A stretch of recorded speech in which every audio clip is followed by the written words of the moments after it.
Yeah, welcome to the podcast. Today we're talking AI, data science, machine learning. We've got Sarah Chowdhury.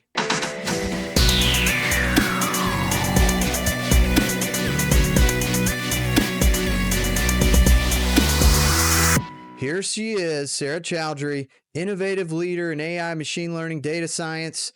Here's her website, sarahchowdhury.com. She's got blog articles. She's a Forbes Technology Council member. And wow, she's got an incredible story. Let's go to her LinkedIn. So I met Sarah in 2019. We worked together on her role at Arch Insurance. But prior to that, let's go back in time here. So she started as a technical consultant, basically an ETL developer for Safeway Insurance in 2004. She spent a lot of time in the insurance industry, Farmers, and then, Duke Energy, Duke Clinical Research, Spectrum, formerly Time Warner Cable, AbbVie, Cisco, Accenture, BB&T, then Arch Insurance. That's when we met. And then COVID hit and we lost touch. And then she was a director of AI and machine learning at Ernst & Young for 4 years. And after that, she's now started several companies of her own, and we'll talk about those. I'm excited to chat with her. Let's dive in. Welcome to the podcast, Sarah. Yeah, thank you. Thanks, Blake. Yeah, I'm excited to have you. Until recently, my gosh, the last time we spoke was pre-COVID. We worked together on this. Yes, pre-COVID. Yeah, exactly. I think COVID, that's kind of when we lost touch. Like I had twins, life got Yes. crazy. Then you left Arch and went to Ernst & Mm, Young. And then next thing I know, cut two, you have this huge personal brand here and you got your PhD, you're a Forbes mhm. Council member. And I was like, holy moly, you've been busy. So I was excited to have you on the podcast. We do a couple warm-up questions normally, and they're Mhm. super easy ones here. Just wanted to ask, what's your favorite movie and what's your favorite band or music? Okay, so I am not the music person at all. But I like some kind of music based on what my mood is. So, not understanding much of that. This is the only thing I don't have much grasp or understanding, because sometimes if I'm listening music, I just listen based on my mood, and the other person, oh, did you see the how the tones are, how the this? I can't understand that thing. That's the only thing. But as for movie perspective, two of the movies I really like it. One is The Pianist. This is the greatest pianist in Poland, maybe the whole world. No one plays Chopin like you.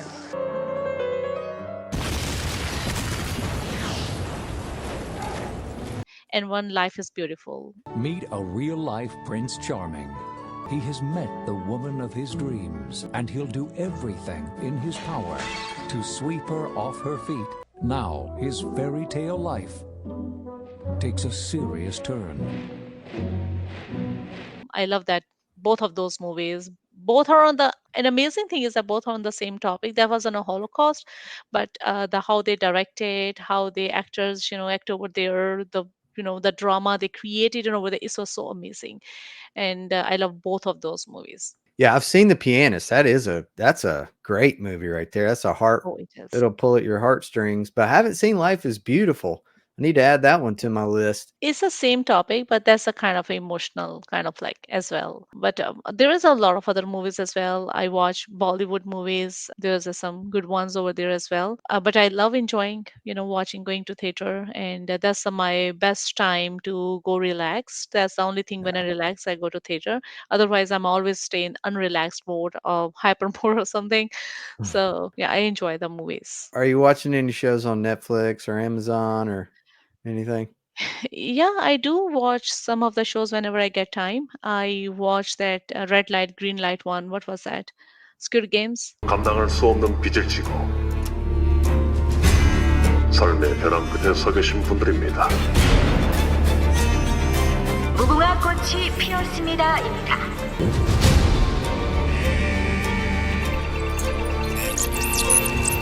Oh, yeah, Squid Games, yeah. yeah. I love that I one. watched that. I really love those. But the last one, I think that was a more kind of like a realistic based that I couldn't tolerate. So I only watched the first season.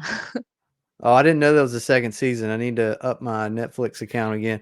I normally just hop around to the streaming services based Mhm. on what I want to watch, and that, I'll just binge on whatever it is, cancel it, move to the next Okay. streaming service. Yeah. I do like s- the Bollywood movies are showing up at American movie theaters quite a bit lately, and just showing mhm. up in your feed. And some of the Okay. Bollywood comedies, like the action comedy movies, are so funny. Mhm. They're absurd. Like the heroes that and the fight scenes, they just go so over the Oh yeah, top. fight scenes are actually very. They made it very serious.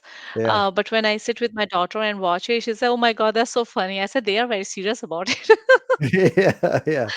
There's a big They can market hit with for it. one punch the whole, people. So Yeah.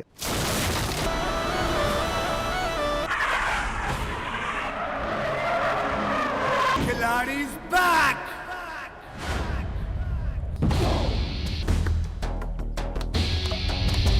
गायब कर चुका हूं मैं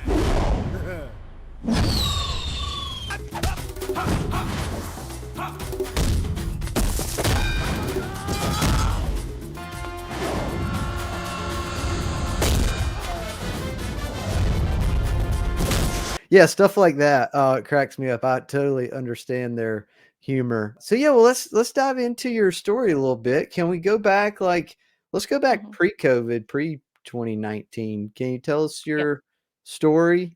Well, I'm in this industry, as you know, we last time we connected. So I'm in here in data and most in data for last is now it's been 20 years. Prior to that, like since last 5, 6 years, especially when my exposure was with EY and Ernst and Young, I more go into the leadership roles and some management as well. Prior to that, I was in development and also working as an engineer. When you become a leader, especially in the data technology space, you get more opportunity and lead diverse kind of a teams and transformation projects if you already have done a lot of hands-on. I was very lucky. I work on Python, I work on databases, I work as a data analyst, I work as a DBA role as well, senior leader in analytics, and also the forefront of the development as well, and implement a lot of AI driven strategies that was not only streamlined project but also kind of like revenue streams for the organizations. So I have worked with Accenture prior to that as a consultant for 2 3 years. Worked with Duke University as a ETL developer. Worked with a lead ETL for Accenture for the I think Time Warner Cable, now it's called Spectrum I guess, and also worked with merger acquisitions projects with Duke Energy and Progress Energy, and then AbbVie to Abbott Laboratories when AbbVie was separated from Abbott. So me and my team were the kind of like a frontline on this acquisition merger and doing. I was more kind of like a technology analyst. So I do the analysis of the Abbott side and AbbVie side and technology assessment and did what exactly we make to make changes in that way.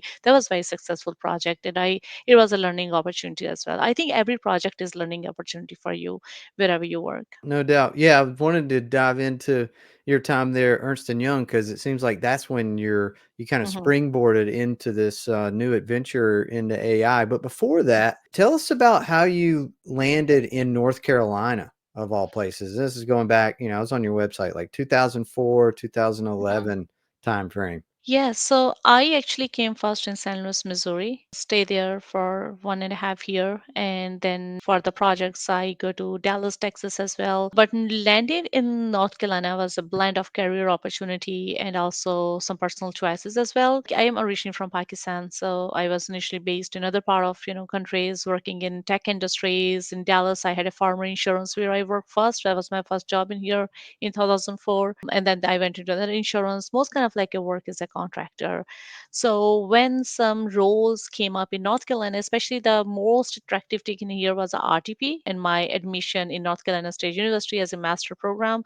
So that's the main reason why I moved in here. Beyond the professional allure, North Carolina also appealed me personally as well because of a very good diverse kind of like a technical community, landscapes, and great quality life is there for both my career and family. So moving there is one of the best decision I have made so far, and it helps me and provided me a lot of a good platform to grow professionally, and also it offer a kind of like a very warm environment to live in. Yeah, I love North Carolina. You picked a good spot. When we first met, you were into ETL and data Mhm. analytics for ours. Yeah. And I don't even think they were using you to your full potential at all. Cause that, I mean, and that's kind of when you Mm. decided to do your data science, Yes. mini, like the micro masters program at MIT. What made you choose that? And what was that micro masters program like? I'm the personality that doesn't make kind of like future plans like after 5 years, 6 years. It's go by the flow as well. I completed my MBA and I was thinking to move into project management. Plus, I'm a very technical kind of person. I always want to, understand, do more analysis. On my disc assessment, I'm kind of like high D. So more kind of like a driver person. So, but after 10 years ago, when I did my disc assessment, so it's a basically driver, or you can be analyst or influencer. I was more analyst, and I think with the time, how I work in the projects, meet different people that allow you to grow professionally, and also there's a several projects that make you understand and like open a new world. Because I work as a data engineer whole my life, in first 10 years of my life, especially a DBA or data engineer analysis and all this stuff. So data science is the next step. So you can say there is a different domain, but how you can make this data more useful and how you can make it kind of like a more revenue perspective, growth perspective, that where data scientists came in. Python is my favorite language. You can scroll the data, you can see what there is so many necessary skills like TensorFlow. That's one of my AI kind of like machine learning tools, and then create a different sets of those data and then explore it and make something else based on the business goals. You can also manage resource effectively and also navigate some of the challenges you have in the leading projects in the dynamic environments. So that was what made me understand. And first I started the course from MIT. For it was just like a short master course where I learned more statistics over there. And meanwhile, I got an opportunity. Why don't I do the PhD? And I then started PhD in data science because I wanted to do more into the research. So my dissertation was life expectancy in North Carolina, especially in USA, and the future prediction. It was going good. I started in 2019 end. But when COVID hit, my data was messed up because if there is any pandemic coming in the future, how we are going to add that variable, and also it impacts a lot for people's lives. So after COVID, actually the data sets, you see there was a lot of graphs came up, like in this area the COVID is high and low, this all because of this data science thing. So this was a main motives that I decided to pursue PhD in data science, and that experience actually allowed me to explore a cutting edge of AI and machine learning, conducting some original researches and also contribute in this field in meaningful way. And the process of conducting these researches also give me ability to tackle some complex problems, work with different kind of data sets. It could be pictures, it could be a kind of like a PDFs or something like that, and also develop some kind of innovative algorithms. So it's crazy that you were looking at life expectancy data and then COVID hits. Yeah. And so was there anything interesting that you saw happen in the data when COVID Mhm. hit? And then Yes. how long did you follow it? For 2 years, my PhD was started as for 3 years program, but it took me 4 years because of the process of the conducting this kind of like researches. I use a quantitative research first, mostly getting the data from U.S. Census, healthcare, and for example, urban areas in Raleigh or Charlotte tend to have kind of like a higher life expectancy, and also, for example, compared to the rural regions. And this sparked actually my curiosity about the underlying factors contributing to these kind of differences. So I explored further and I found out additional data sets or those factors, for example, healthcare, income levels, and education, and also environmental conditions.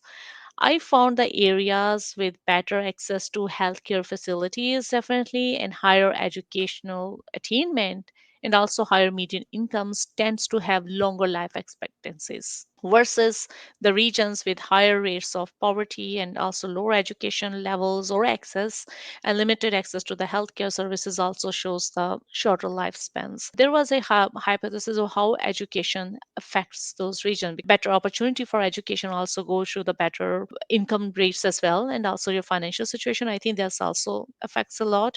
So I conducted actually more detailed analysis, including some regression models to identify the what would be the strongest predictors for life expectancy within the state or in the USA itself. So I map the data geographically to visually illustrate there as some disparities and identify any patterns that related to those locations. So, and one of the very particular aspect I look into was the role of healthcare access. I noticed that even small increases in access to preventive care services has a noticeable impact on life expectancy in some underserved areas. So that insight actually led me to explore potential policies, implications in that area, for example, expansion of healthcare services in rural areas, and also its significant effect on improving the healthcares and their outcomes as well. No kind of like want to be political, but yeah, this is what I figure out. Yeah, yeah. Well, hopefully that's something AI will be able to help with is just that access Mhm. piece, right? If you can have an AI doctor on your phone that will Mhm. check in, maybe you have to have a meeting once a month and it looks at, okay, how often did you exercise? What have you been eating? How much time do you spend outside? Yeah. um, Stuff like that. So maybe that will have a positive impact on just overall health. Yes, I did some kind of research on it because we can use AI everywhere. We can, but there is some, you can say it called like ethical consideration also came up in the AI, where you can't use AI doctors or AI judges everywhere, but there could be assistants that would be helpful for doctors. For example, if you would be doctor, you would go for the whole the patient background, what exactly diseases he has. But if what AI can do is, as your assistant, he can grab all the data and give you a kind of like underscoring the upcoming probably prediction of the healthcare, where the doctor can look into that and address basically how it interconnect with his current healthcare, and also he can use that data to eliminate these kind of connections, and also it will be helpful for doctor to for a guiding effort to create meaningful changes in their prescription or something like that. I'm sure there's like HIPAA stuff you got to worry about, but like as an individual that, Mhm. controls access to my healthcare data, I wonder if it will be permission based. Like, hey, sign this form and AI can look at all your health data.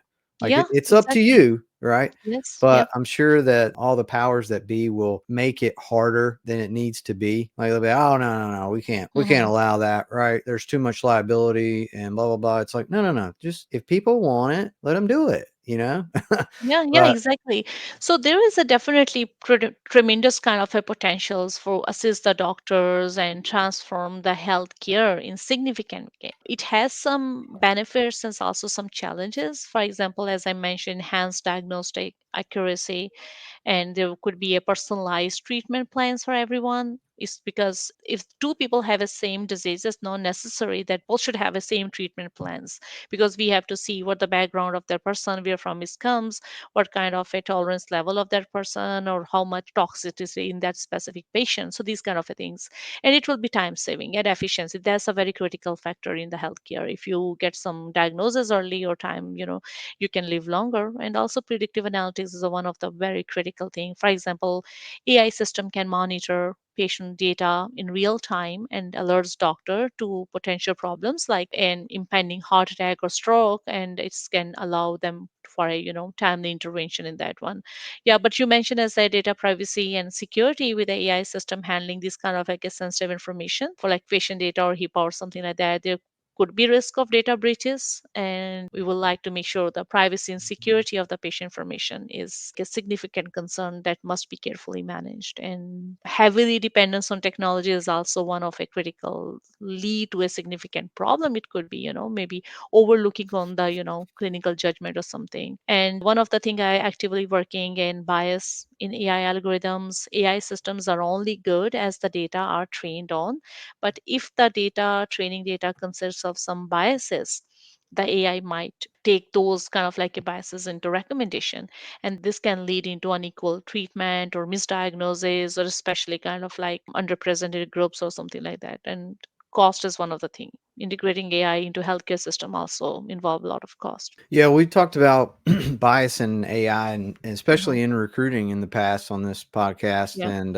there's like two sides of it, because if you're in a minority group, then Mm. you're afraid of AI and bias because of there's historical data there. But if you're a white male, for example, you're also afraid of the bias and the rules set in place from DEI initiatives. So, like, if you're a 50-year-old white male right now looking for a job, you're kind of screwed because no one wants to hire you. They're looking for the DEI candidate. So it's like we're damned if we do and damned if we don't.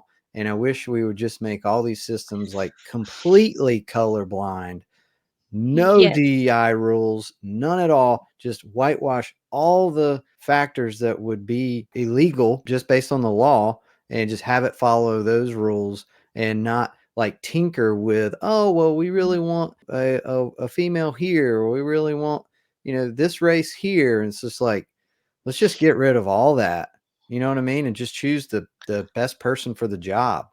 Yes, I actually created one of the actively work on that as well. One of the HR kind of algorithms where we will scan a lot of resumes, and based on those resumes, we will find out what exactly business need is, and according to that, we will find the best resume. The thing is that over here is whenever we implement such kind of algorithms like scanning the resume, for example, as I mentioned, HR algorithm, we typically use NLP, which is language processing, and machine Mm-hmm. learning to analyze the resumes. They scan for keywords that match the job description, evaluate the structure of the resume, and even assess the language used to gauge the applicant's communication skills. Here is comes again. For example, if applicant is like me, I'm a bilingual, or if applicant is new in the country, but he is really very, let's say company is hiring for data scientist position, HR algorithm might find a programmer who have a really amazing skills in Python and work with the great companies, but on there he found some kind of a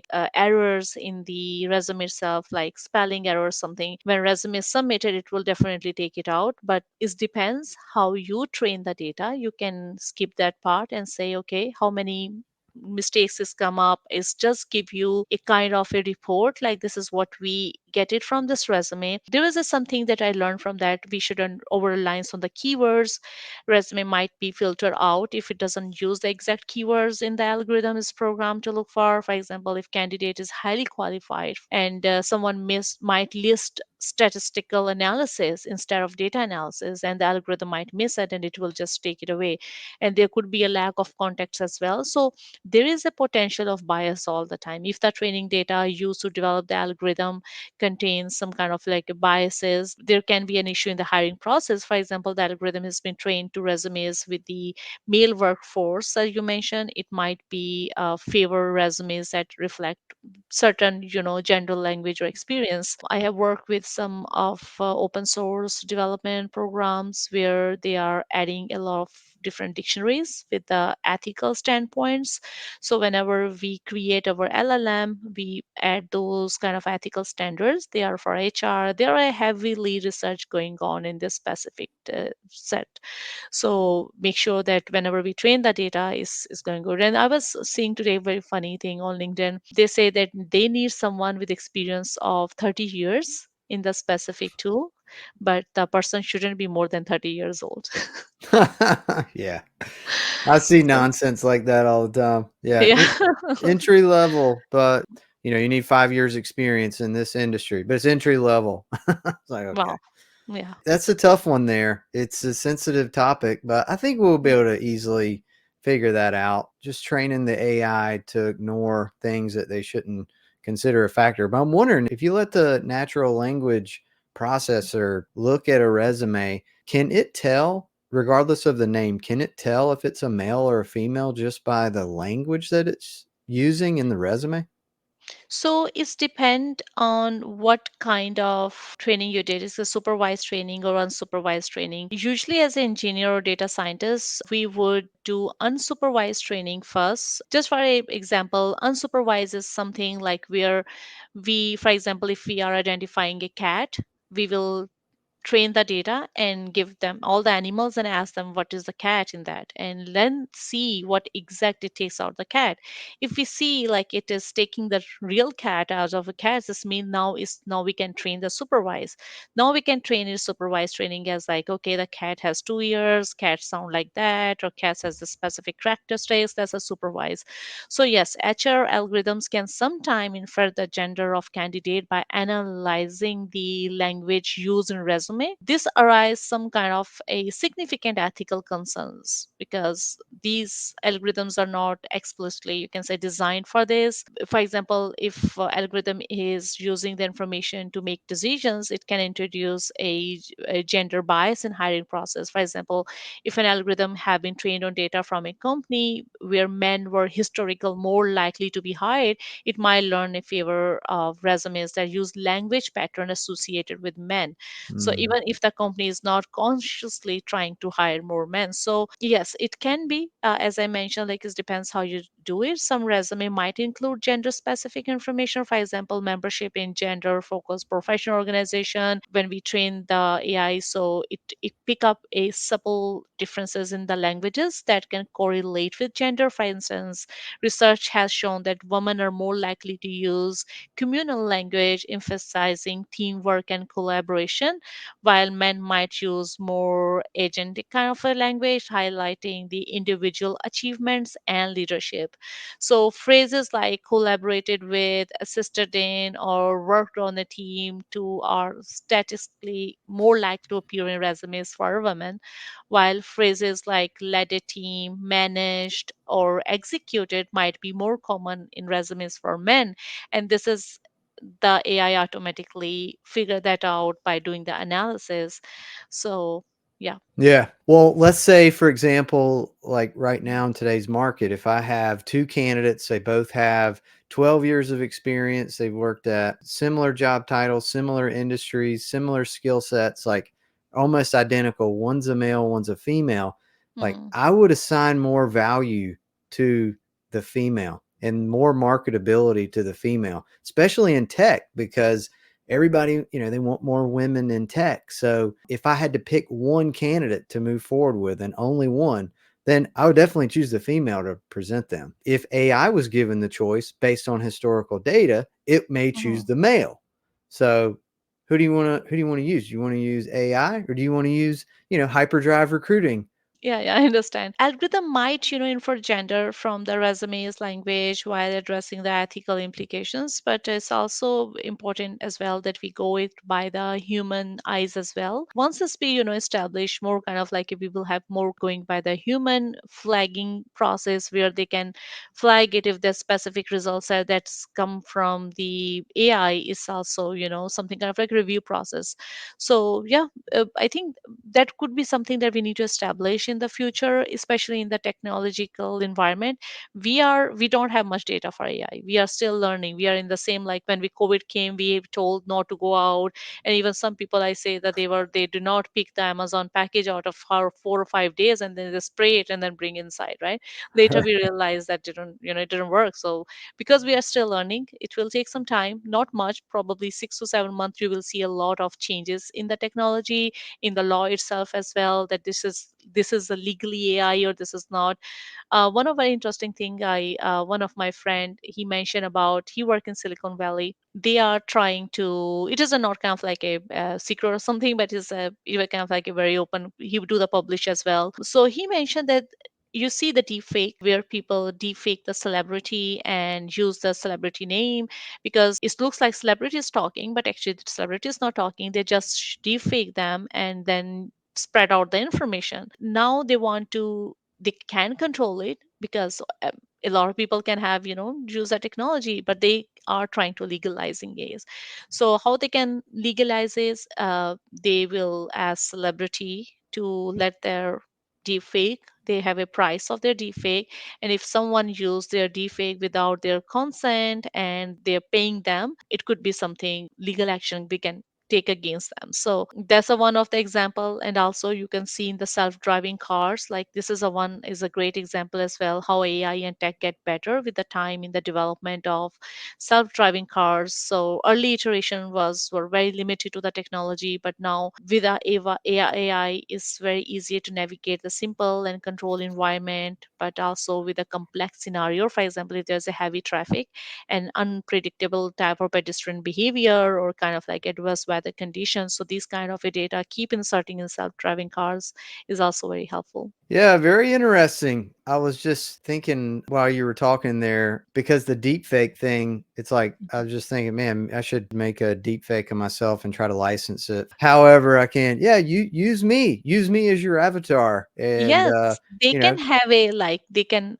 list it out all the celebrities, YouTuber, podcaster who you want to defake, and people can bid on you like, okay, I want to defake for you for the specific content. Are you allow this content to be defaked with you or something? You will allow it, put your price on, and then yeah, yeah, it's you put opportunity for everyone.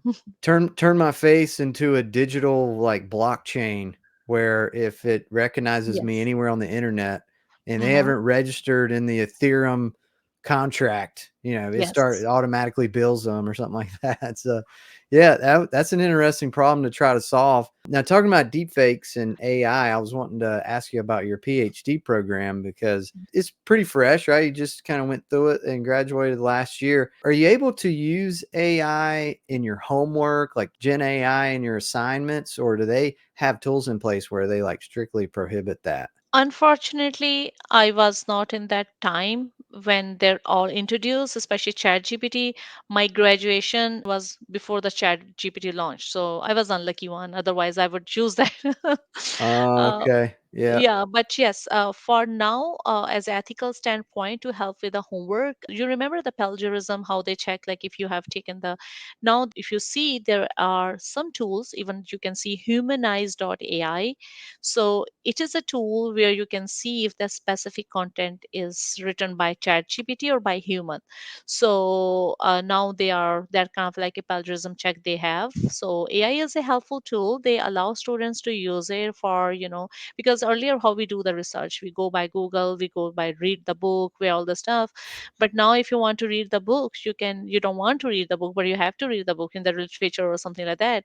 You can always make points out of that using AI, text comparison, and kind of like paraphrase it or something. So in the colleges and universities, they are doing AI check as well on the assignments, and there was some language and writing flags, like how AI assistant based kind of like a specific writings, quality of understanding, and there's something ethical use of basically for educators and students, both of that. But you can't stop it, but they allow it on the specific level. But they also want student to use, especially in writing their own writings and understanding the content itself. If everything you made it by AI, then what are you going to be learn? And they make it more kind of like a practice test as well, more frequent. Instead of doing every month, they are doing weekly basis.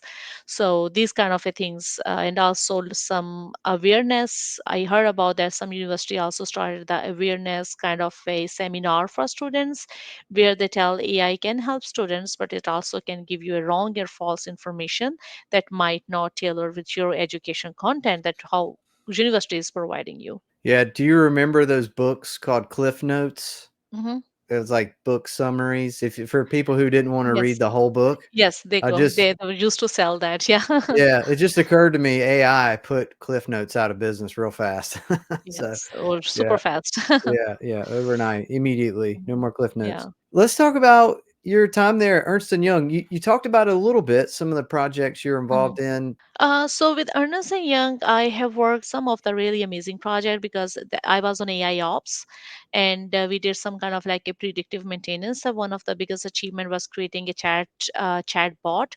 We were using some services from IBM where there was a doing amazing job, but the thing is that we wanted to use some kind of a chat GPT bot where it analyze all of your data from Power BI reports, and then it do the predictive analytics on that one. For example, if we have a specific reports which tells us sales in the, let's say, in Europe, this in specific country in the Europe for all the computers, and we create a report like this much sales has happened, this has happened. Let's say client is asking in within the prompt in the chat box, like, can you tell me what could be the sale for next 2 years?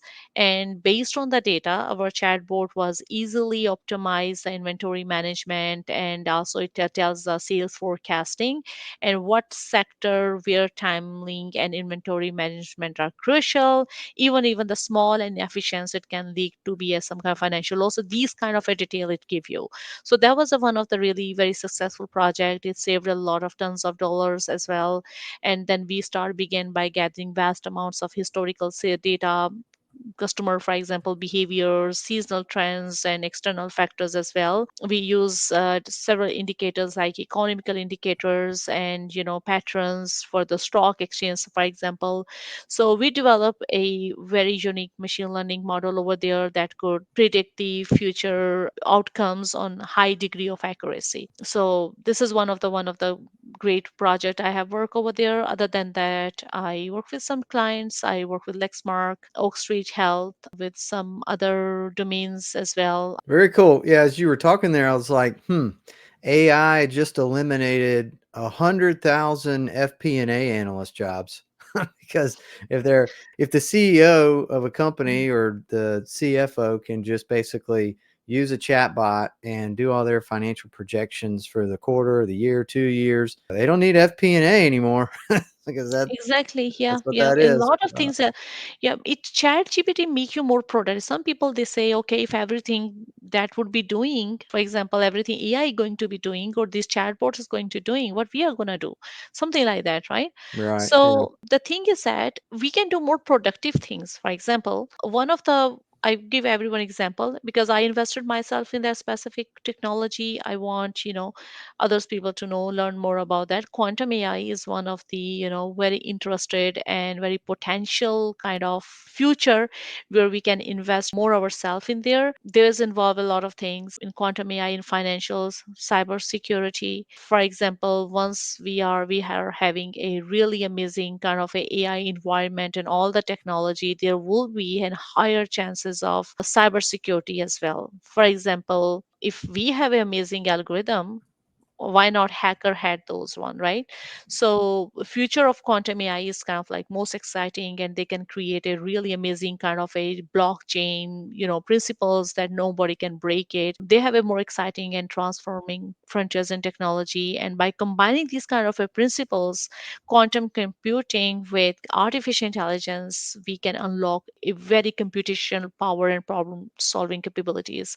For example, it can operate some quantum mechanics that allow process the information in the ways that classical computer cannot. It can handle complex calculation at speeds that would take up about classic computer thousand, if not millions of years to complete. When applied to AI, this means that quantum computers can process, analyze vast data set like unimaginable with unprecedented speed and efficiency.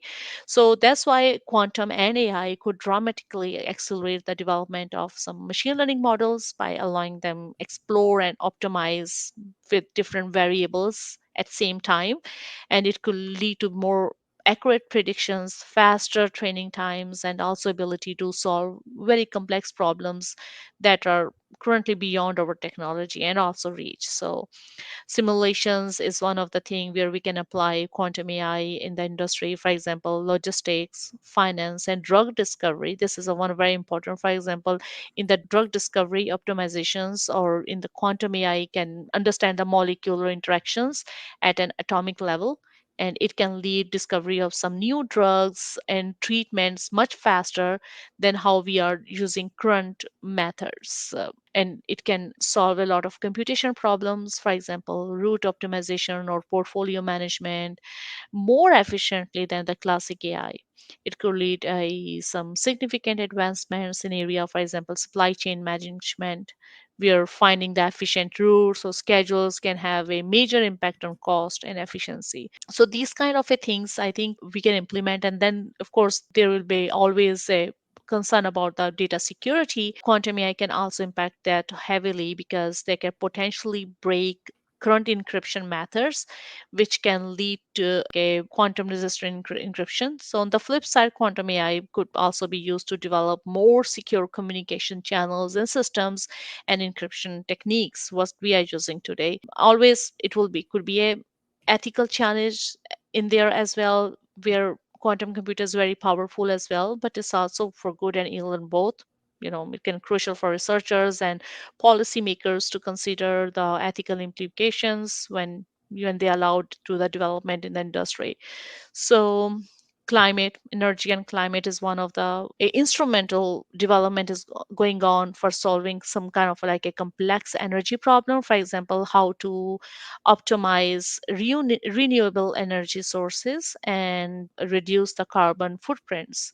It can also improve the climate modeling, for example, to understand better and mitigate the impacts of climate changes, and how we can make some changes in our lives and in our environment for the future predictions on these quantum AI models. Yeah, I'm kind of betting on cybersecurity and power generation to Mhm. be where the opportunities are in the next 5, 10 years. And then quantum computing, I think IBM has a quantum computer, maybe Google Yes, has a yes. quantum Mhm. computer. What companies are you aware of that are on the There's a bleeding edge of that? biggest, yeah, IBM, and there's a one in I think in Switzerland probably, and also Meta also trying to do some quantum researches as well. And they did not promise, but there I heard some of the news like they are trying to bring some kind of a quantum AI computer. There was a three of the major things I have heard about as well. But there is a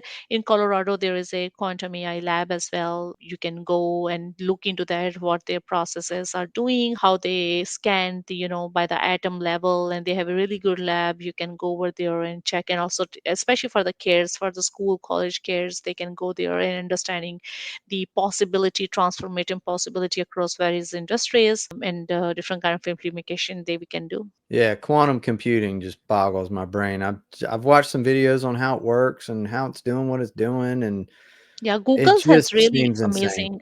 Yeah, Google also doing really amazing quantum AI research. They have a quantum AI lab, and in 2019, I guess Google has made some headlines, Sycamore, I think, and where they say they achieved the quantum supremacy and they performed calculation in 200 seconds that would have taken world's most powerful supercomputer 10,000 years. That was one of the amazing thing. And then IBM's Yeah. quantum AI initiative, and there is a one D-Wave, I think, quantum machine learning.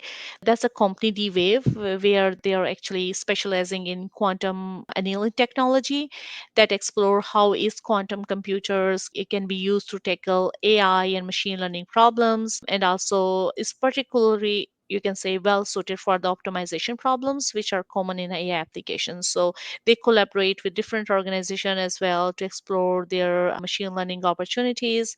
One of the example is they use the quantum computing to optimize some algorithms to task, for example, image recognitions and NLP processing, where AI models can potentially solve a lot of problems much faster with a greater accuracy on the traditional methods. So if you see some of the AI based images, you will still saw some of the flaw if you go deep down. So where quantum machines are trying to make it more kind of like into perfection and accuracy. Microsoft also having some quantum AI researches going on. So there's just some leading projects from Microsoft itself. For example, they're researching how quantum AI can apply to cryptography and with a more secure encryption method that is resistant to quantum attacks. And they are also investigating how quantum AI can improve supply chain optimization to make the quick decisions, really complex one, in the faster way, and also doing some kind of like a large data analysis. Then Volkswagen is one of the they have also started doing quantum AI traffic optimization. Basically, they are experimenting with quantum quantum computing to optimize traffic flows in urban areas.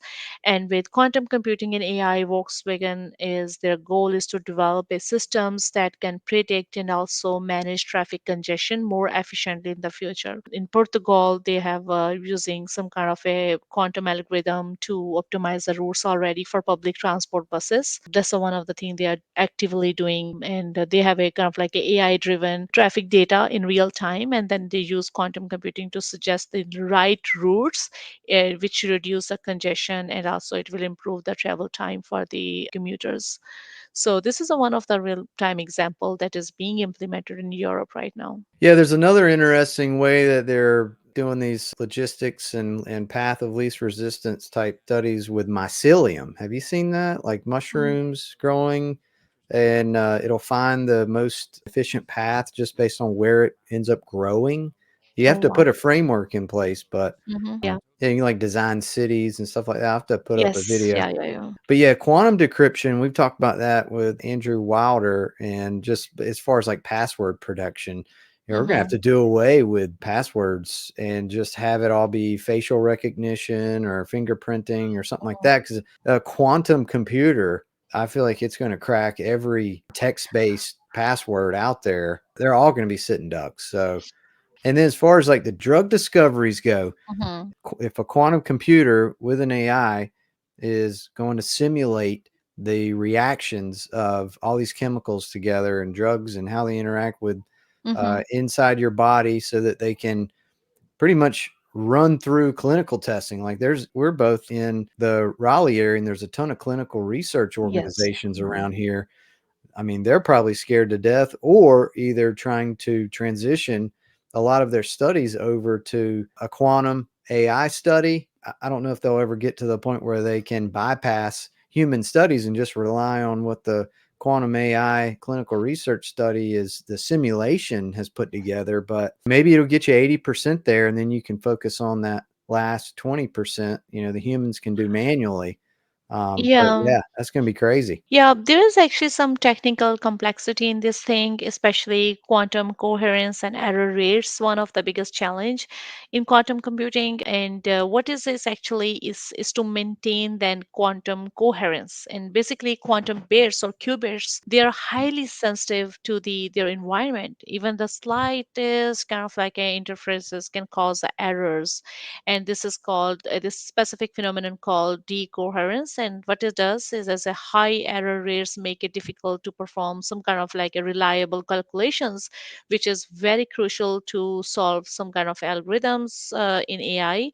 So current quantum computers have a limited numbers of qubits, which restricts the complexity of the problems they can solve. For quantum AI to reach its kind of a full potential, we need quantum computers with far more qubits, which presents a significant engineering challenge for so far. With these classical AI algorithms, which are well established, and a developed quantum algorithm that can effectively leverage a kind of like a quantum computing capabilities, is still in an emerging field. There are many potential algorithms for AI that are theoretical and have yet to be practically, implemented, and they are being tested at some scale. We are more into right now, you can say, in hybrid system, like most of the quantum computing system operates in tandem with classical forming kind of like a hybrid systems. But we definitely need a lot of resource requirement. That's why I would say that people should, invest their time to understand what the quantum computers are, and why they need extremely low temperatures close to the absolute zero to function because of the sophistication and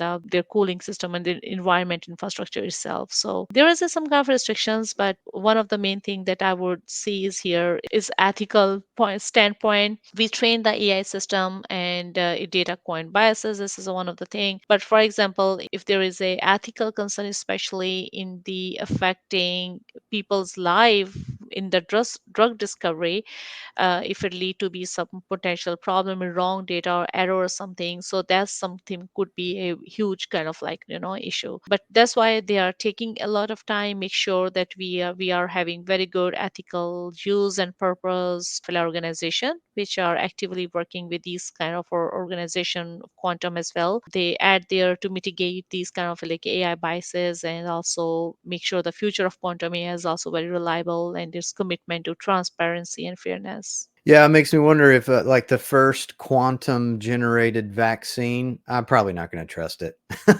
No, no. Of Uh, course, yeah. right, but You heard about Neuralink, right? yeah, I've heard about Neuralink. Yeah, Yeah, I yeah, saw yeah. they were on Lex Friedman's podcast, I believe. He interviewed some people over a long period of time recently about that. It's pretty cool. It is. It is. It is only for the. I think they started doing the testing for the people with disabilities, with the spinal issues or something. But in the future, some one of my friends was asking if it will be open for everyone, would you go for that? I said I will think twice. Now, I'm not drilling a hole in my head. I'm not Yeah, doing it. Yeah, for you're going to have to figure out a way to read my mind without drilling a hole in sure. my Yeah. head.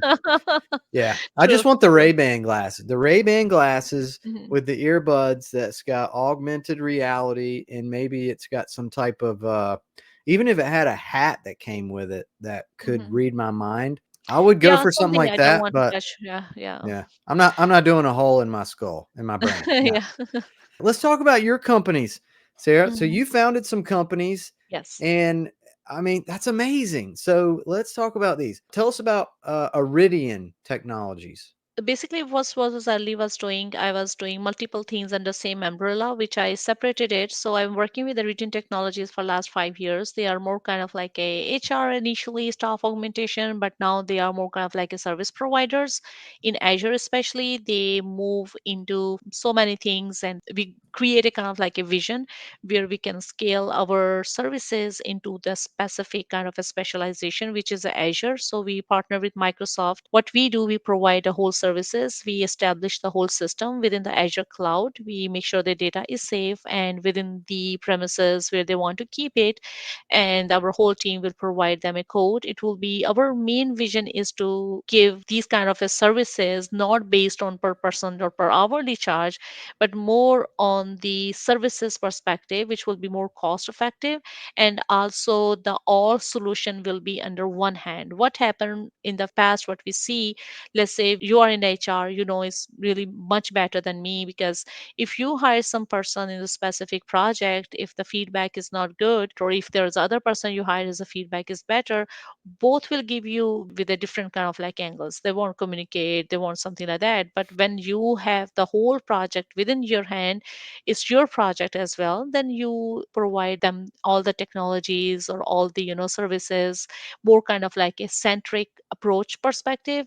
And once the service is completed, we provide support or something. So this is what a region is. We have some clients, Johnson and Johnson, we work with UK DOT system. We have worked with some other small companies as well. We have signed NDA. We can't explain much of that, but yeah, that's one of the things. That's about the region technology. And the other thing is ICE Innovations. ICE Innovations is more kind of like where we created the apps, a Oculus gaming stations. We created a game, Soul, and it's a more kind of like a Minecraft version for the Oculus. Also, one of the venture within ICE Innovation is the ICE, which is an innovative commute endpoint. It's a ride hailing services set to launch by end of this year. And ICE is designed to provide a premium kind of a customer centric transportation experience with personalized approach. And what ICE, apart from other ride hailing services, is our focus on this technology, AI technology, to enhance both driver and passenger experiences. And plus, it won't take you only from point A to point B, but also you can have ability to rent your own car on the same platform. And whenever you land into some new place, our AI and machine learning optimize your preferences, and you will ride matching and ensuring the passengers are getting the more comfortable. And if your stay is more than 3 days, it will give you a kind of like cost optimizing kind of a solution based on your preferences and real-time traffic conditions and everything. So our platform uses the predictive analytics to anticipate some kind of a demand patterns, which helps also fleet management and reducing their wait times for customers. And we are also also exploring the integration of electric and autonomous vehicles into our fleet in the future, which is enhancement perspective after the first launch. And within the ice innovation, I have another app that is upcoming is iChef.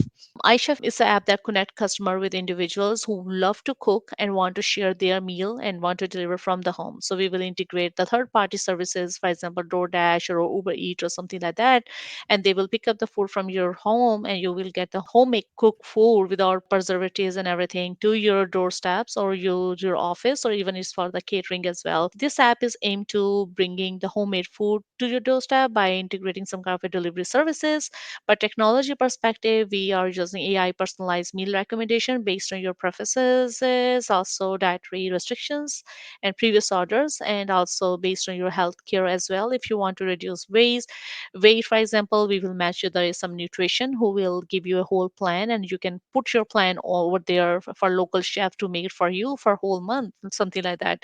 So we use machine learning algorithm to match customers with the home chefs who are most likely to meet their taste and quality expectations. In the future, we might go for the blockchain based system to ensure the transparency and traceability of the food supply chain, which will provide customer more kind of like a detailed information about the region and preparation of their meals. So there are some of the things that I'm working on right now. That sounds incredible. I'm thinking of a neighbor right now who would be so good at signing up to be this chef. I would probably opt to order food from her like 3 times a week. Now, is this iChef platform, is this available now? No, it's not. It will be by end of this year. So it will Okay. be bringing homemade meals to your door with iChef. When I started this idea and I started working last year, came out there is another application called Chef, SHEF, but that's a limited. And also the one of the thing they are more kind of like service provider, like Uber Eats. They basically do this delivery services. So they started their own bikes and own kind of like your boxes. They are limited to specific areas. Then when I do work on these kind of things, I also go by the legal policies and the local laws and restrictions over there. So you can't be a home cook if you want to be a chef. So what we did in our platform, we limited for each chef for 5 dishes a day or something. So in more than five, they will have. We are going by the subscription model. So after that, they can subscribe, and they want to make more than 10 or 20 dishes, they have to get a kitchen outside of their houses, which we will also will go with the FDA, bringing in the law and FDA their regulations into the app as well, because that will be a kind of like it's a very innovative, a kind of like efficient, user centric kind of a solution, but there is always restrictions. But this is not something that you're gonna involve a lot of restaurants in, like, restaurants won't sign up for this. This is more individuals who love Mhm. to cook, Yes. that wanna cook for a lot of people and make a living doing that. I mean, it sounds like a neat idea, but yeah, the laws would be tough because if you're gonna make food in volume, you're right, you have to have it in, like, a commercial Mhm. kitchen type thing, but there are a Yes. lot of those out there that aren't even utilized, so all they gotta do is Mhm. find one. Yeah, if you remember, when Airbnb came up, the house renting was not an option. There was a, when something come, you do some kind of extension or some kind of a, flexibility in law. Because if you see, why this idea came in my mind is because of when I was doing research on my life expectancy, and one of the biggest healthcare factor was the obesity and the reliance of the outside food. And myself, I have as a personal experience as well, because I have an intolerance to the frozen food. If I eat frozen food, and I found that a lot of people had those, but people don't know that. That's because of the preservatives they add in the food, and automatically when you freeze it, there is some kind of a bacteria pop up over there anyway. So when they warm it up for you, it's more than 100-degree and it warms, it died, but still it go inside your body. What it does, we never know. There's no research happening in it. Why not we opt in for fresh food? Why not we opt in organic food? We can do that. We can have a fresh food every day, and there are a lot of people who want to generate an income as well. So let them give them an opportunity and eat fresh food, because if you have a health, you can do anything. You can be efficient, you can be innovative, you can be, any productive thing you want to do in your life. So instead of spending more wealth and more, revenue on the medicines and healthcare, all the stuff, so it's better to focus on your nutrition nutrition and bring better food at home and fresh and without any kind of like a preservatives that in the future it could end up with some kind of a really bad results. Yeah, there are some services, like there's a company right up the road here that I went in and I was looking, I was like, oh, this could be a good idea. They're pre-made meals and there's all these Mhm. options. And then I start looking at like some of the ingredients and I'm like, what the? They're using seed oils, they're using processed grains, like this Yeah. is not even grass fed. And I was like, I'm not doing that. Who's gonna buy this? It's not gonna make anybody any more healthier than they already are. It's just like, so I would want something that, and I'm an OMAD faster. Okay. I just eat one meal a day, dinner, right? The rest of the time Okay. I'm fasting. So I would just need one Intermittent fasting. meal.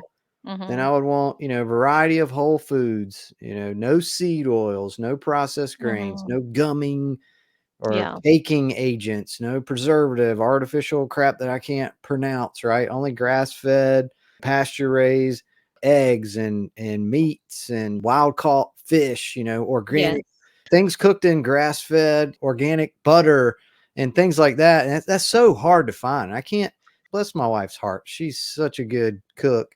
But we don't share the same standards when it comes from what you cook with, Mm. whether it be the flour or what kind of oil you cook with. She's not about all that. She's not going to nerd out on whatever the seed oil is. Like she doesn't even believe in any of that stuff. So bless her heart. I can't, force her to cook Of course. these Yeah. standards that I want, but I could program this app, Yes. to deliver Yeah. this type of food that I really want. You know what I Yeah, mean? and also there is a one more feature in the app itself that if somebody is not comfortable that what are you using, or some people they are sensitive of information that other people provide. For example, I don't believe that if you are saying there's a grass fed, there will be a 20% cost reduction if you give your own food. For example, I will deliver my whole food grocery list to your home. You have to cook for me. So this way you are making sure that your food is really what you order for. It will, for example, if you are ordering a pasta, for example, and it's cost about $15 per meal, you say, okay, I don't want you to choose the ingredients. I will send you the ingredients. Now the cost will be maybe 8 or 9 or $10 for you, because you already provided all the now only the services charges are for the chef's own price, time and all this energy he's going to be invest in the cooking the food, but the ingredient will be yours. So this is a one of the option if somebody want to avail it, if somebody is sensitive of these kind of choices. So that could be also one of the thing we can integrate in within the app. That's cool. I like it. And then we'll go back to the ice ride and rentals. So Mhm. you said it's going to be available at the end of this year. And I watched the documentary or the movie about Uber and how basically had to start in certain Yeah. cities and they grew per city. And then they had to fight Oh basically yeah. the government for every city along the way. So Yes. what's your plan to roll out the service? So thanks for Travis that he did a lot of improvement for us. He cleared the ground for us to for further apps. There's a lot of things of flexibility. Even it's because we are launching first in North Carolina. Governor Cooper he signed the legal agreements in 2015 on any app that will be same like Uber, and also Turo is already out. So if you can rent your car, so what we are doing, we are merging Uber and Turo at one platform, Right. plus some kind of like a personalized experience. So there may be some challenges by bringing two things at once in a one place, because if you see Turo, if you are putting your car on rent, you can't put on for Uber. So this is what their policy is. But bringing an app where you can do both of the things, probably some could be a legal issues or hiccups, but yeah, I'm ready for that. I'm okay with that. I think it's a part of anything you work. There is a risk in every opportunity, but there, I believe, this is my theory. I don't want anybody to agree with that, but I believe in this thing. If there is a risk, there isn't a problem, there must be a solution. There is a nothing problem that doesn't have a solution. It could be possible solution is not something that you want, but there is a solution for everything. I have worked with some legal team as well to make sure that in the future, if something like that happen, how to tackle those kind of problems. Some steps we are taking in advance to make sure the North Carolina state is aware, or they are okay with these kind of policies, and how we can make some changes in the bylaws or something like that. Interesting. Yeah, I could see myself using a rental platform, but when it comes to putting my own vehicle on there, I would be really scared about how somebody would treat my car. 'Cause I've got a Mhm. 2005 Chevy Tahoe. right? Okay. We're 1 year away from this thing being a classic. Hmm. And yeah, I love this thing. It's like a Z71 edition. And, Awesome. I wouldn't let anyone drive this thing. This is my Yeah, baby. You know what I mean? of course, yeah, yeah. I always have a van in my house, always. I drive my Mercedes E68 AMG. I don't want anybody to touch it. So I'm Ooh, not going to nice put on car. the rental, but for van, okay. I would love to, earn some money from out of that. Yeah. Yeah, don't let them touch the AMG. They'll drive it like they stole it. So, Oh, yes. yeah. Iridian technology sounds cool. So you're getting into the staffing and Yeah, professional services. So we might have to do a collab because I started my sure. own agency as well, Hyperdrive Recruiting. So I may need your services at some point in time. That'd be cool to do a project together. Yeah, definitely. Yep. We have a whole team which are expert in AWS. We recently started having some folks who are expert in AWS, but we had a very good Azure team we are expert in App Logic, Logic Apps, and Azure services. Fabric is one of the new things. Microsoft Fabric, Power BI. These are some of the things that I'm really good in. Our team is really good in that kind of like innovative solutions. So yeah. I've heard of Fabric from Daniel Miessler. It's like an AI tool based in Yeah. Linux command line. What is Microsoft Fabric? So, Microsoft Fabric is a centralized solution where you can store your data, you can transform your data, you can also build a report on that. So, it's a kind of like a significant innovation from Microsoft itself. So, it handles your all enterprise management and analytics. You can say it's a unified platform where you can just simply streamline all of your organizational data, make it easier to integrate it within the system you want to do it. You can manage it and you can also analyze through across the enterprise. So it's basically a comprehensive data platform, brings together different kind of the data, various sources under one umbrella, and it is designed to support different kind of a tool set. It can support AWS, it also do data ingestion, it also do the storages. You can see your data ingestion pipeline, you can see the storages itself, and also it transformed them into the advanced analytics, machine learning, and also visualization.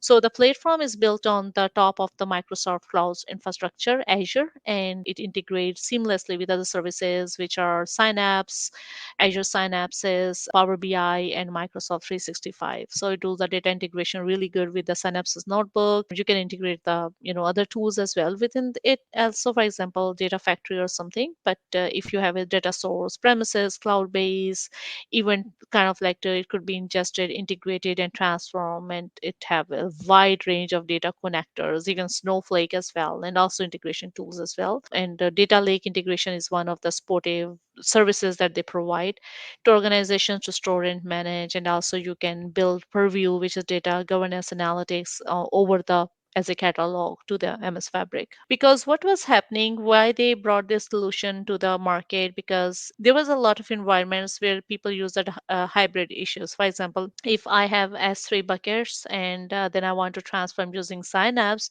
and I want to generate my reports into Tableau, there was a lot of slowdown in processing because this is a hybrid environment where you are, for example, you have a one S3 buckets data, Excel files, and you have a Snowflake and you want to integrate with the Synapse and build your report with a Tableau. Cost was very high. Same thing you can do, let's say in 10,000 per month, but you are paying with these three services about 50,000 per month because of the subscription. Now Microsoft bring all this stuff into one umbrella, same ease of use, same kind of a collaboration and scalability, make it kind of like a powerful tool for organization to get more data driven. Especially it's a good for not every organization, but if there is an organization which is managing a vast amount of data with across multiple kind of like a sources or departments, and they also do the advanced analytics, it's a best platform to use it. I'm not sure if there is any tool that is competed, but probably it will be coming soon. But yeah, this is one of the kind of a game changer in the world of enterprise data management analytics. Nice. Tell us a little bit about the other platform that you have is called Sprawberry. So, Sprawberry is the future of next year. We are trying to bring it on. It's a little bit complex concept, but it's I will send you a very kind of like an easy way. Sprawberry is a system where we will bring back the barter system to the market. Let's say you are a recruiter and you really don't want to spend so much money into the gym session or something. On Sprawberry you will find a gym instructor who is looking for some other gym instructor for his company, so you can exchange your services. Same like, for example, if you go to American Airlines, you have a points and you change the points into the miles or something like that. Same technology, but we were using the points. Now gym instructor has 10,000 points, you have 10,000 points. Let's imagine you have bought it, or you have initially been given by using the application you accumulated so far. You will exchange your service. You will say, okay, I will let you give interview, I will schedule 4 or 5 gym instructor interviews for you, and can you give me a 2 sessions at a gym, right? And then you give me instruction training for 2 hours. So you will exchange these kind of a services. So basically you are creating a customer relationship. Sprawberry is more kind of like a delivering the barter system with the points itself. It's kind of like a little complicated, especially when you are using the point system and making it as a, because there is so many services, different prices, how you match it. So that's what we are doing, a lot of data searches, make sure it will be cost effective for everyone. So the main purpose behind it to use of your wealth. If you have something in yourself, you are providing a service and you want to get another service without spending money and saving the money, this is a kind of like a very secure and kind of a cost effective solution for everyone. So this is a one of the app is a barter system. There's so many apps in market, but they are full of flaws. They don't have a point system, they are very slow, they're not efficient. So we are trying to put more kind of like AI based solution, automatically match you with the right services you are looking for. You can also put your events over there, and let's say if I have a concert ticket and I don't want to go, I couldn't go, something happened, I can put as a trade over there, and I want to get another concert probably in the future one with someone else, I will just swap it. So it's a swapping service. So that's why we name it Sprawberry. Spraw is something which is connect and spread all over there, and we use a strawberry as icon. So it's a future, but most priority is iChef and ICE right now, but Sprawberry in the future whenever it comes. So I will more kind of like advertise and speak about that. Good job. You know what? We might need that. I'm telling you, as AI comes on the scene, it starts slowly picking off jobs, and we're all trying to figure Mhm. out what what we're going to do with ourselves. We may have to rely on a barter system like Sprawberry, just to Mm. get anything. Because I don't know, we might all run out of money, and that'd be the only thing left. Yeah, and also a main vision behind this specific one was community service. Let's say if I have 10,000 points, for example, my rate is 10,000 points, right? And I'm giving someone my services for 10,000, but I see someone is need or some kind of like I can do community help, I can volunteer my service. And the person who will do more volunteer, we assign that person as iconic of the month because he did more volunteer services. His name will be featured in front of the app whenever you open the app. So this kind of a things we are also adding, and there will be a lot of volunteer opportunities. So these are kind of a like vision behind this, the community service, and also make sure that everyone is having that kind of a space where they can achieve their goals more easily if there is a money is something that is stopping them to move forward. That's awesome. So you're big into AI. What advice would you give entry level folks who want to find a career in AI? Yes, actually, I do mentorship as well. I used to do with Big Brother and Sisters as a mentor, but right now I'm working with some other mentorship program as well. To start a career in AI, the journey is very exciting, but it's also challenging as well because it is a constantly evolving. It offers endless opportunities for those who are passionate about technology and innovation. So I would say for everyone, I always say the learn the basics, start building the solid foundations and understanding of the fundamentals of AI, machine learning, and data science. Courses in mathematics, statistics are very important, and programming, of course. There's a backbone of most of the AI technologies. Key topics to focus is to include linear algebra, calculus, probability, and algorithms. And Python, R, and Java is crucial. Python in particular because it's widely used in AI and has a very rich ecosystem of libraries, for example, TensorFlow, PyTorch, and there's a lot of like skill learning, and they were very essential for building the AI models. And the other thing I would say to go more in research is like hands-on experience, works on some projects. Theory is important, but hands-on experience is something they can, for example, start working on small AI project. For example, develop a simple chatbot. I also write on Substack, and I once I write a specific features article where I give an example, like as a AI learner, when you start learning, what should you do as a developer? You can develop a small chatbot, build a predictive model, or create a recommendation system. This is some of the example. I write the code as well for that, so people can learn and understand how they become a productive. So these kind of projects will help you apply what you have learned so far and build a portfolio and showcase your skills. We are in very lucky age where we have GitHub and different other, showcase skills, HackerRank, LeetCode. These are the kind of places where you can put your code and, contribute to the open source AI projects as well.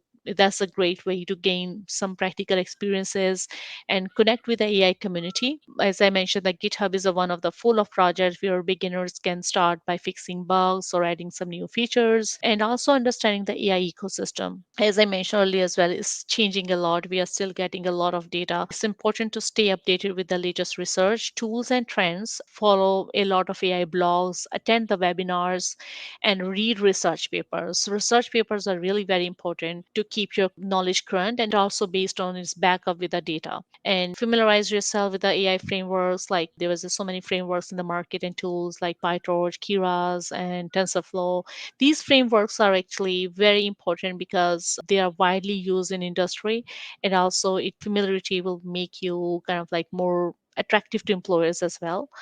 And focus on your niche is something like it's not very important, but it is important. Something like if you want to specialize in a particular area, for example NLP, if you want to more focus on natural language processing, or if you want to go into computer vision, or maybe reinforcement learning, something like that. So specializing in AI allow you to become an expert. As I mentioned about the deepfake, that's the one of the specific domain as well.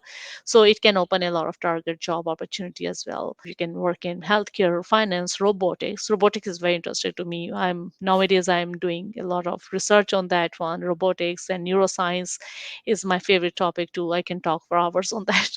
And also seek mentorship, do the networking, find a good mentor who is experienced in AI. It could be incredibly beneficial for you. A mentor can guide through their learning processes and help navigate, some challenges that they came across, so you can save your time and life, and also offer advice in the career development as well. Focus on your communication skills if you can, and do that, get the advanced degrees. Certifications are very important in AI because especially from the recognized institutions. This can help you validate your skills and make you more kind of like a competitive in job market. Consistency is the key. Be consistent and patient. So, and for anything, so then you can get to the realistic expectations. Would the advice be the same if you were like for people later in career that Mhm. maybe their job might get eliminated by AI? Would you suggest that they transition their skill set into more of an AI skill set, or what would your recommendation be Yes. for people later in career?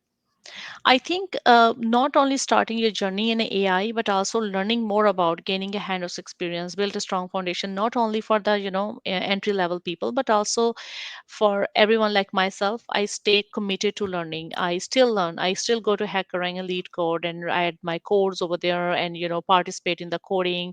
Not necessary you have to win all the time. So sometimes failures are actually one of the key to success as well. So keep coding. Coding is also very important, not for just for your work, but also for your mental logical foundation. My son, he's 7. I sent him coder school for 2 years, and I have seen he's not an any technological expert or something. He's not going to be write any program, but the thing is that it create a logical flow in your brain, which basically, if you understand brain, if you read neuroscience, you will understand that learning new thing, how it impacts your neurons and neurocells, and it kind of like a broad mindedness in your own brain, and you can learn more better. It's kind of like a muscle. More you train your muscle, you more you get better and strong. So I think learning for everyone is very important, especially whether if you are in medical field, even if you are in HR, for example. You don't necessarily have to, be a coder, be learning the coding, but at least you should understand the foundation. If you talk to someone to hire someone in the future as a developer, for example, if you don't know about it, how are you gonna, access that specific tool set? So I think some kind of like a learning for everyone is in need of this time, especially in AI, because even if you are a cook or chef, learn because yeah, I can give you better recipes with the nutritions. And one of the funny thing I will tell you, because I am an analyst, I do a lot of analysis, even for a simple piece of bread. I went to store, there was a two breads. I do also intermittent fasting, so I was thinking which has a less calories plus also less carbohydrates says over there, but both were the same. Then what I did, one was a multigrain. So I was thinking which one should I get. So what I took a picture and I sent to Meta AI. I use that one, the Llama 3 that recently launched. I give both information over there and I say which one is better for me. I'm doing intermittent fasting. It's tell me each or every nutrition thingy over there and tell me this one is the correct way if you are doing intermittent fasting. And I was not going to choose that for sure. But after that, it changes my mind. So learning as AI, and not only learning coding, but also understanding to use these kind of tools is one of very important skills for everyone. No doubt. I need the glasses. I need the AR glasses so that I can look at the bread and just talk to the AI when it's on my Yeah, face. I bought those Ray-Ban Meta one, and I thought that whatever I say, they will answer me. They only answer what is in data has been trained, but still, this I think I need to update it or something. I want to whatever come in front of me. I took a snap and asked you, what is that? So, what is flower quality? What is specific plant? So, yeah, that's not far away. I think there's just something privacy policies that stop that to doing so, but I think they are still working on that. Future's crazy. My daughter, it's funny that your 7-year-old goes to the coder school because that's an idea. There's one like so close to my house, so maybe I should try to get my daughter Yeah. involved in it. I was thinking that because whoever the CEO of NVIDIA said, you don't need to learn how to code anymore, but that may be true. You don't need to, but you're right. It teaches you how to think in a very Hmm. methodical way. Yes. So it is Logical still way, important. especially. Yeah. Yeah, logical way, exactly. Hmm. Yeah, it might be a good idea. We're not gonna give up on coding just yet, so that's Yes, good. yeah. Um, Process is always is because if AI is there, it can tell you everything, but you have your brain too. You have to keep it sharpened all the time. yeah. Ever since, like, when we first met, I feel like you were a little more reserved, and now you seem to have hit the confidence, Yeah. lottery, and now you have a personal brand and everything. What was it that allowed you to shift into more of a personal brand and a CEO type mentality that you have? Yeah, the people who know me 10 years ago, they don't believe it's the same person. They say, are you become AI or something like that? So the thing is that I had a really very good mentor, and he told me about a lot of things. And I have always this opportunity to learn from others, from my failures, from others. So I learned two things that actually take me kind of like, because I'm a kind of like introvert kind of a personality, but I move into the shift myself because I started communicating a lot. I started opening up a lot, and communication and consistency. These were the two keys that make me success towards the confidence, especially if you are a communicator. All the information are not on the theory. All the information, if you are doing PhD or something, everything is not on the research. When you talk to someone, understanding their angle and also accept that with open mindedness, like for example, if you are telling me something and I learned something from you, right? So I am adding some more theory on my brain. This way you can be more confident that, oh, you have this information. If you don't have information, you won't be confident to talk. So I started getting a lot of networking with a lot of people, talking a lot, and also be consistent on whatever I am doing.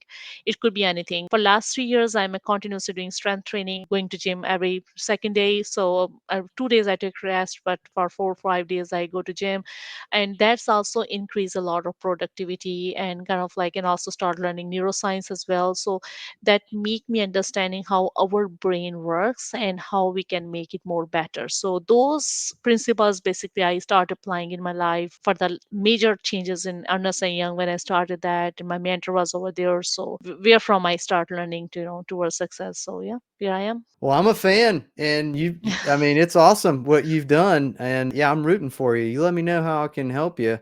Sure, definitely, definitely. We all, this is how we, we, when we meet, I have a belief in this thing. When we meet someone, there is a purpose of that, to collaboration, to help each other, to, work together. So, yeah. Yeah, I'd love that. So I want to give you a chance to ask a recruiter any question that you want, like a ask me anything session. Do you have any questions for a recruiter? Yeah. Will you recruit me for any other project in future? I'll do my best. You will be Okay. at the forefront of my mind, especially if anybody's like, "Hey, we need a consultant to come in and help us with Microsoft Fabric. You know anybody?" I'll be like, "Actually, I do. Oh, yes. I got the Yes, best definitely. person ever for this." So when I was working with EY, I worked with HR as well, where we were hiring a engineer. And in 6 months, we interviewed about 8 to 9 people within the organization, and three of them give us the date, and on the date of joining they just say no, we get the better offer. So then we have to start the again, all this process. So how you handle these kind of experiences? Because I was really lost in that process and I give up. I say, okay, we'll give someone else this kind of a thing. I can deal with that. Yeah, wow. So if you're a company that is Mhm. routinely seeing that, you obviously going to have to adjust your salary ranges to meet the Mhm. market, right? Because if you're coming into competitive situations and losing every time, how many times are you going to lose before you're like, okay, we're going to have to up our salary range here for this Yeah. role? But if you're a candidate and you're dealing with a lowball offer from a company, we're seeing a lot of that nowadays because companies are putting out lowball offers because the market's cooling down and they're aware of Mhm. what's going on, and there's people that are have been looking for a while. So the thing I would recommend for candidates is to just, if you get a lowball offer, just relax, right? Don't get Mhm. upset, right? Don't take it personal. The company isn't evil, right? It's not that Mhm. the company is evil. We have to see it for what it is, right? It's a test. They're Yeah. just testing to see if you may accept it. So, Mhm. and more than likely, what's kind of happening there is there's one decision maker in the process that kind of saw this request come through from the hiring manager. Hey, we'd like to make so and so an offer, and they may send it to HR and copy some people, and other people have to get involved at that point, right? HR, finance, maybe somebody in executive leadership, and it only takes one person to say, Mhm.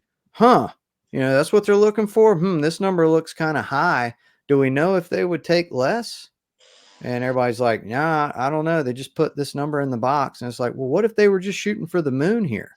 What if they just saw our salary range here posted Mhm. in the job ad and they're just quoting the highest number? Like, Yeah. why don't we try to offer them 20K less and see what happens? Okay, fine.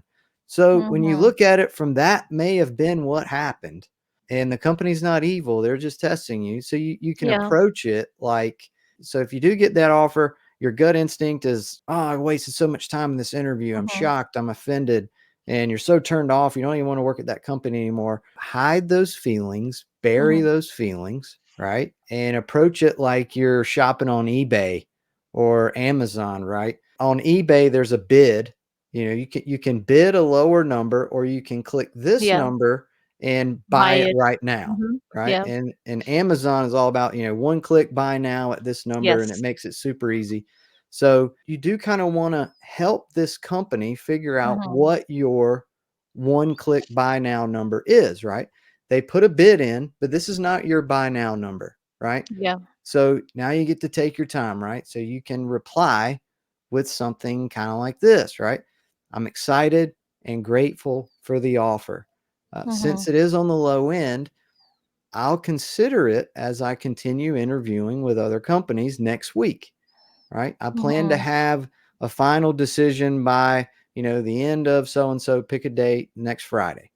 All right. Yeah. If you'd like for me to cancel all my other interviews and accept the Mhm. offer with your company right now, I'm expecting this number or higher. I hope we can agree on a number that's fair for both parties, but either way, I'm grateful for the offer. And just leave it like that, right? You didn't decline Yes. it. You're just not accepting it right now at this bid. And then you get to see what they're going to do now, right?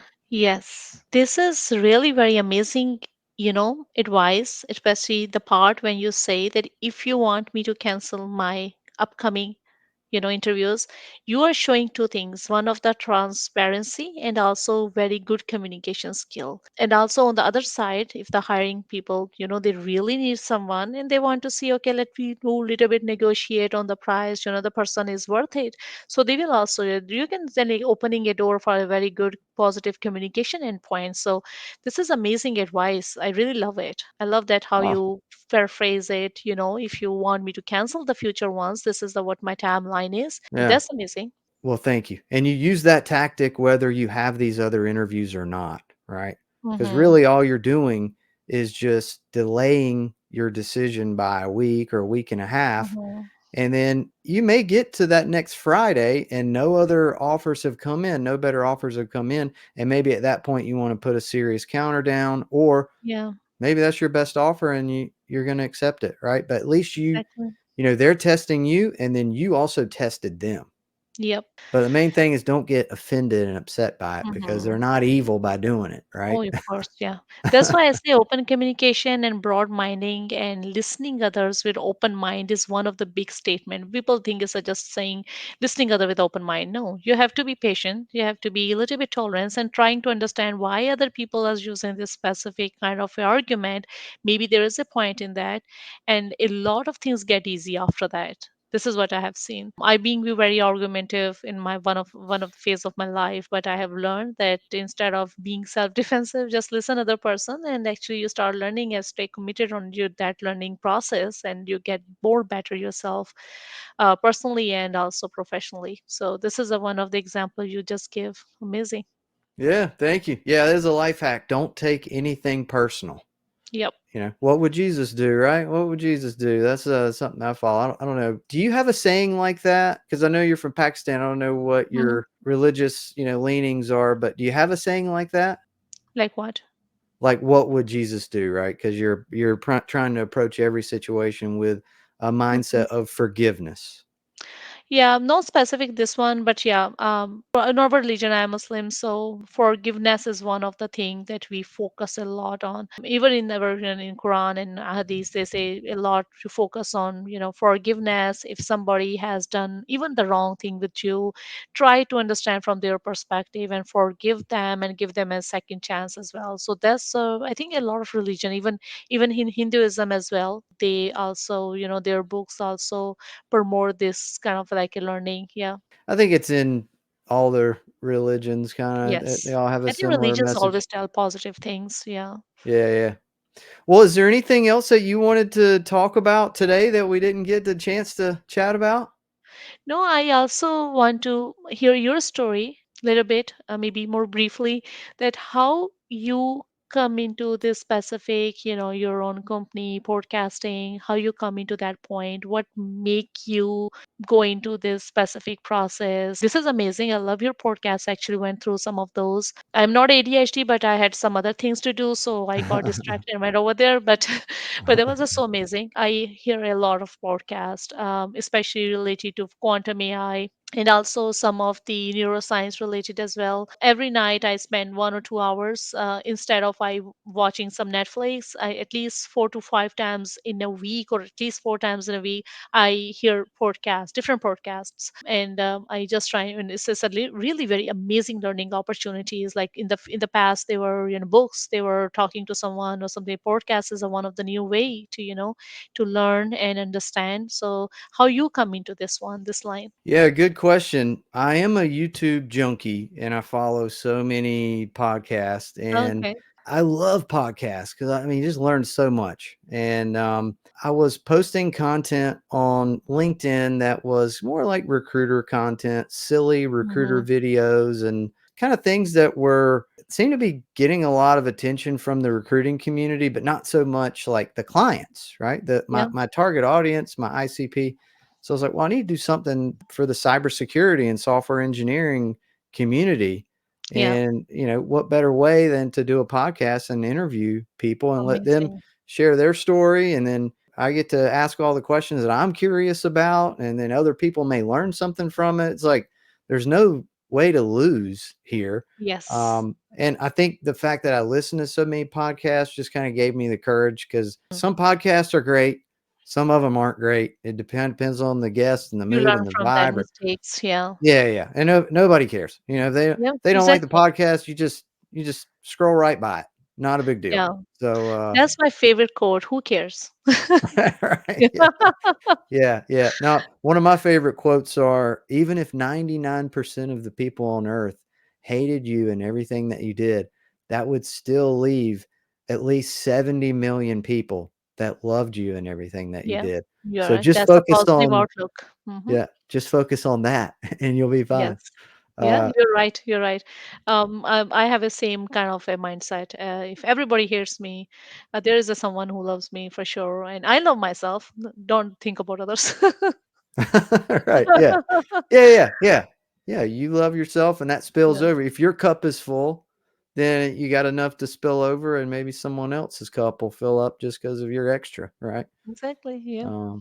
Yeah. And as far as like the company goes, hyperdrive recruiting, I've been wanting to start my own company for years. I mean, this probably the thought of it started pre-COVID. I was going to wait and do it after my kids were all Hmm. in public school and my wife could start working again, and that would relieve a little bit of pressure there.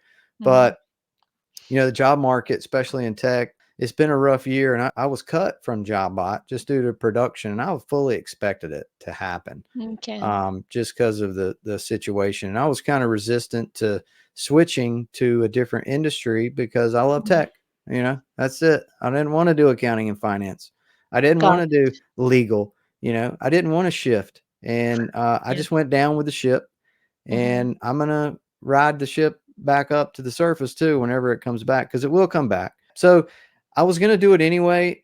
I just chose to go ahead and do it sooner rather than when I really wanted to do it later. Hmm. And I've been the happiest I've ever been. That's great. That's super awesome. Yeah, because I love the name Hyperdrive is give Oh you yeah. kind of like understanding. Like it tells the whole story. What is going to be do. So it's kind of like positive as well. And also it give you some kind of energy and into the okay, yeah, I need to go there, that kind of a feeling. Yeah.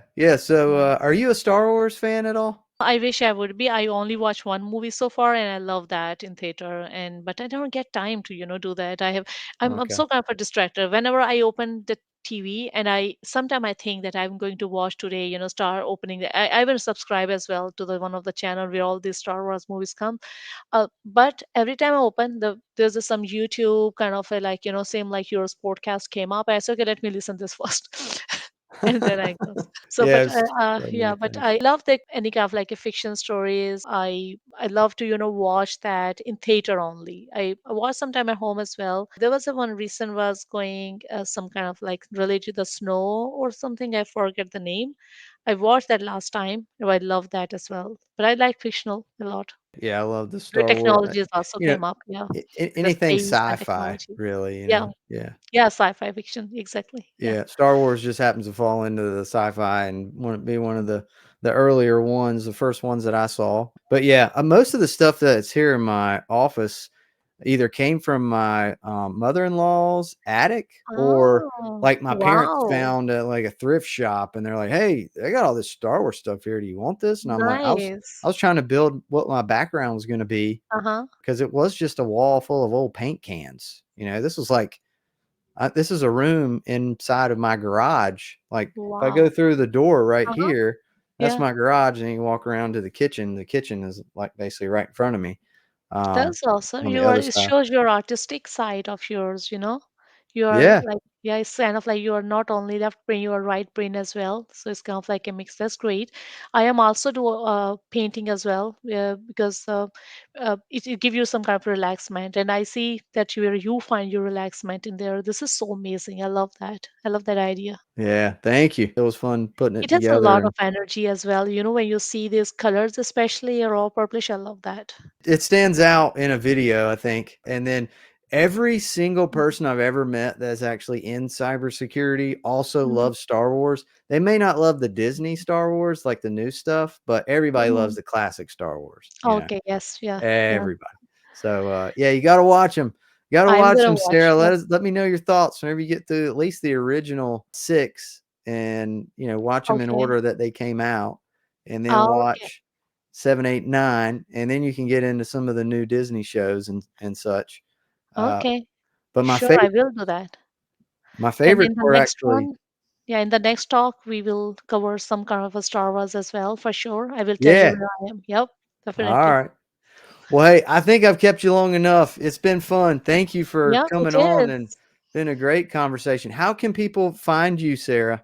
LinkedIn, I live over there. Okay. And on LinkedIn, I have everything. So I write blogs over there. You see my newsletter over there, Tech Spectrum, plus my website, sarahchaudhary.com. That has everything. I write blog. I also do Substack as well. So I write some kind of AI Frontier is Substack name where I put all my articles related to the AI and how be so productive in that domain. Very cool. Yeah, Mhm. I'm gonna subscribe to all of it. I think I went through your Sure. website, clicked on every site and followed you and subscribed to everything that you had. Thank And you. yeah, Thank you yeah, so much. I'm a fan. So continued success to you, and I can't wait to put this out. Thanks for coming on. Yeah, thank you so much, Blake, for your time. And I really appreciate you all the questions. And you are like one of the really, a person that I love to like heartfelt thanks to, you on this Oh, one. So thank you so much. And hope we talk soon and work together as well. Once ICE will likewise. start running, I'm going to move forward to looking to hyperdrive to get my folks out here. Oh, I'd love to help that. Yeah, that would Sure. be 100% on board. So yeah, Awesome. I'm excited. So Awesome. thank you, Sarah. Take care. Thank you. Have a good day. Bye bye. You too.